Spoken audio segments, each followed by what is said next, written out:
Hello guys! Maayong adlaw sa tanan. Happy New Year! So for today's video guys, nilag ta diri Bath and Body Works and sakto kay nga atong paglaag guys kay nag semi-annual sale. 75% off.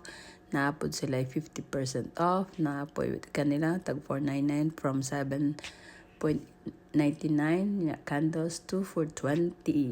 Diba guys? Kani 350 ko na diffuser, so mo na imong gipalit guys, no.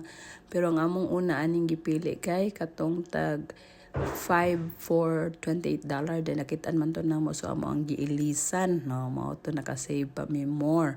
Mo na akong giingon guys nga tag 5 for 28 nya ako na ning gipang uli diring dapita kay nakitaan to namo ang tag 3.50.